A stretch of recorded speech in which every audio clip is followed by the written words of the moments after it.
ചെറുപ്പത്തിലെ തന്നെ എഴുത്തിനോട് എനിക്ക് വലിയ കമ്പമായിരുന്നു. ഞാൻ 4ാം ക്ലാസ്സിൽ പഠിക്കുമ്പോൾ ആദ്യമായി എഴുതിയ ഏകാംഗ നാടകമായിരുന്നു എൻ്റെ എഴുത്തിൻ്റെയും അഭിനയത്തിൻ്റെയും ആദ്യത്തെ കാൽവയ്പ്.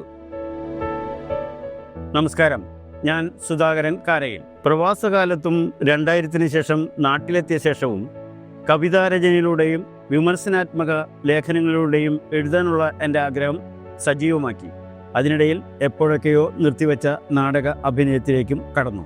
തിരക്ക് പിടിച്ച ജീവിതത്തിനിടയിൽ അതൊക്കെ മാറ്റിവെക്കേണ്ടി വന്നു. ഒരിക്കലും പ്രതീക്ഷിക്കാത്ത സമയത്താണ് എൻ്റെ ഒരു സുഹൃത്തിൻ്റെ പ്രേരണയാൽ ഞാൻ മാധ്യമപ്രവർത്തന രംഗത്തേക്ക് തിരിഞ്ഞത്. പിന്നീട് ആ പ്രവർത്തനം തുടരുകയായിരുന്നു. ഇപ്പോൾ ഒരു ദിവസത്തിലെ സിംഹഭാഗവും മാധ്യമപ്രവർത്തനത്തിലേക്ക് നീക്കിവെക്കുന്നു. ബാക്കിയുള്ള സമയങ്ങളിൽ നിന്ന് ദൈനംദിന പ്രവർത്തനങ്ങൾക്കും ഖ്യാൽ സെഷനുകൾക്കുമായി നീക്കിവെക്കുന്നു. അതിനിടയിൽ ഖ്യാലിലെ വീക്ക്ലി റൗണ്ടപ്പ് അവതരിപ്പിക്കാനും സമയം കണ്ടെത്തുന്നു. ഖ്യാൽ വീക്ക്ലി റൗണ്ടപ്പിലേക്ക് സ്വാഗതം.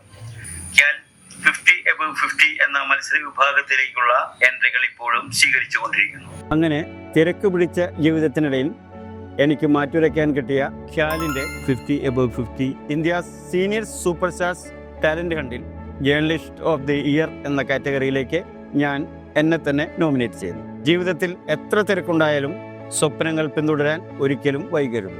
ഓരോ പുതിയ തുടക്കവും വിജയത്തിലേക്കുള്ള വാതിലുകളാണ്.